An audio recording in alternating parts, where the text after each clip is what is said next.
So as narrow-minded in my hate and fear of frustration had me of math, I'm forced to admit that there are always two sides to a story. Are they all righteous and trustworthy and true? Absolutely not. But there's always someone out there trying to change the way we look and perceive everything. Perfect example, I really loved my first American history course. Did anybody have Mr. Mahan? All right. Definitely an acquired taste. He's getting, this year, he's a little bit older this year, but it's still there. This guy has the driest, most unbelievable humor, has so much knowledge. There's so many people in my class. There's one of my buddy Danny, he's got Abraham Lincoln and the whole Declaration of Independence tattooed all the way down to his butt. And all the Constitution and the Bill of Rights, I mean everywhere on his body. And he sits there and he's upset every day. All the guy does is talk about his family through history. He just sits up there and talks. We don't even use the book. I learned more from that guy than I learned from my father about the world. And some of the idealists believed that you absolutely could perfect human society. All it took was enough club women with enough money and enough clout, and society would be perfect, right? He's an amazing guy, and he really got me fired up about the forefathers. And I mean, my whole point here is that there's two sides to every story, just like with the math. It brought to mind a book report that I did in his class. So while I was searching the library here in town for a book on the period, I was studying in my history class. I was to do a mandatory review for class, and there were a lot of books in the library I was looking at. You know, I wanted to do, maybe there's a lot of presidential stuff, and there was a lot of stuff about the Capitol and history and lawmaking. But there was this one book that just kind of shined out at me, and it was called A Slave Nation. And I pulled it out, and I knew I was drawn to this piece of parchment because I just kept looking up at it, and it was just sticking out a little bit. And I grabbed it, and as I started to read it,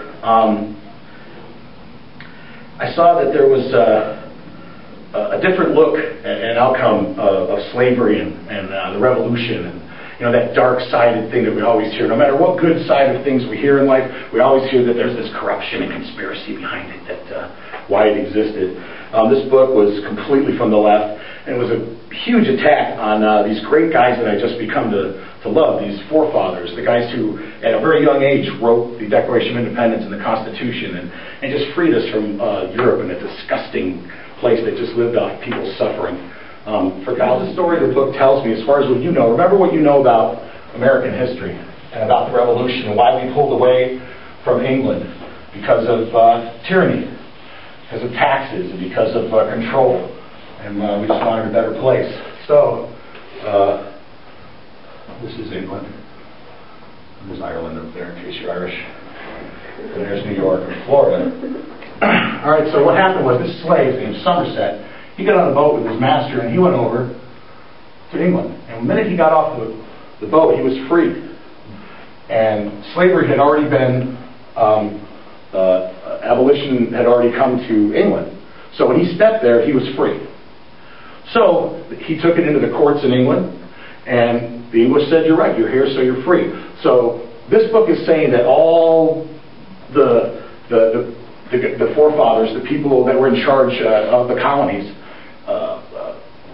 Thomas Jefferson, John Adams, Benjamin Franklin, the whole group of them, James Madison, were rich white slave owners, like the way people compare the Bush administration to these same guys now.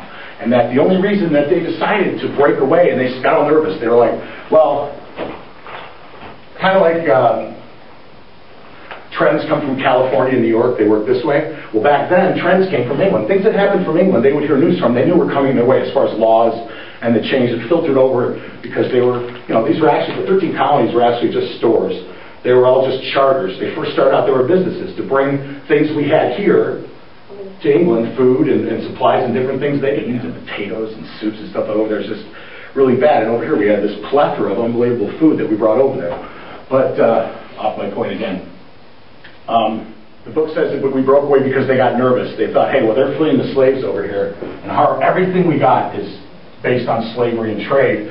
So they got nervous, so they said, oh boy, we better write up this Constitution, we better write up this Declaration of Independence, we got to get this all going and get independence, or they're going to free slaves everywhere, and we're going to lose all this money and all this profit and all these things that run through the colonies.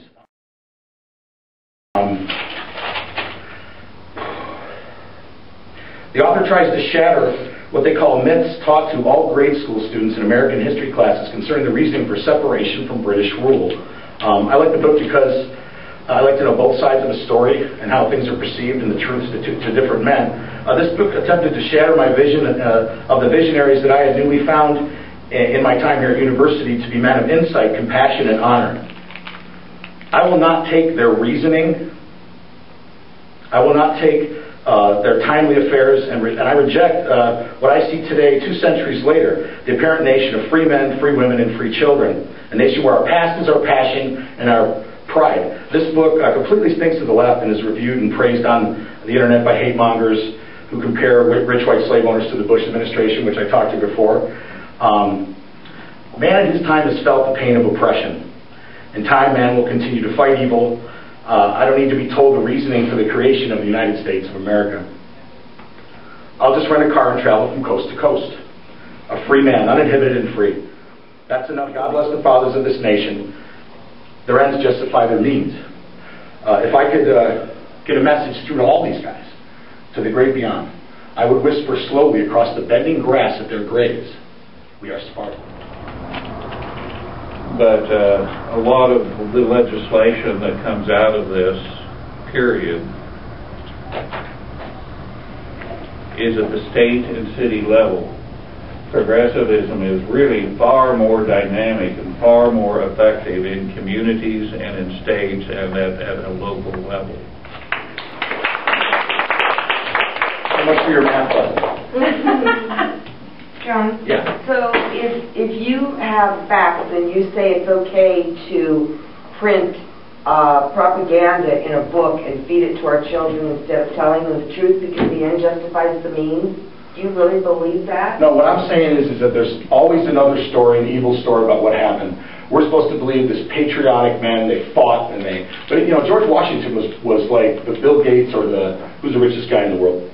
Bill Gates, supposedly. Bill Gates or whatever, right? He was the Bill Gates of that time. He owned massive amounts of land and slaves.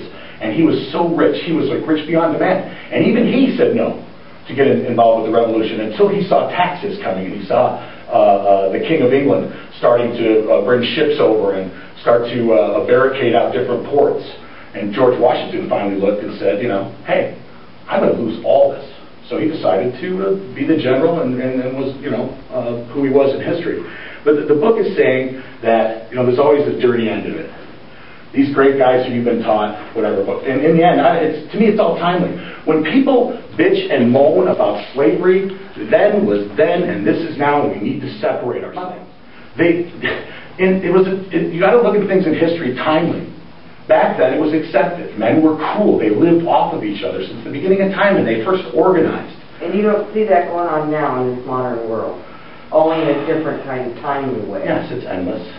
You know, like I said, you hear conspiracy every day about what's up. It's just constant conspiracy, and it's become so strong because of drive-by media and things like that. But, you know, I prefer to believe these men were young and they were divinely inspired, only because I see how free and how much we've separated ourselves from Europe and the old, dirty world that it was. The world is a disgusting place in history. It is a smelling, nasty, just take what you want, more powerful, more men together rule. It's you know, just spoiled little royals, little kids making decisions that send millions of people to their death for petty differences and petty problems. You know, take the land, France, England, then England, France, back, France, England. You know, back and forth. Europe, this control. Okay, let's walk into Africa and take over all these people because all these people are poor and stupid, and we can, you know, we can control them and run this thing better than they.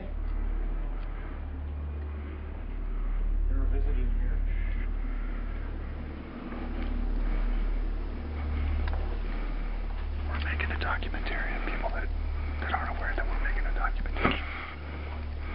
This was the first tree ever built in Arizona. Why are you whispering?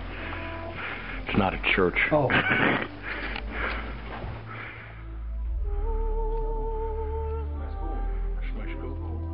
Shaking hands. It's good to get here early so you can avoid the crowd. I always do. Are you videoing? No. kind of a backwards way of making a public plea. So like, hey, these are our hallowed halls of higher education, people.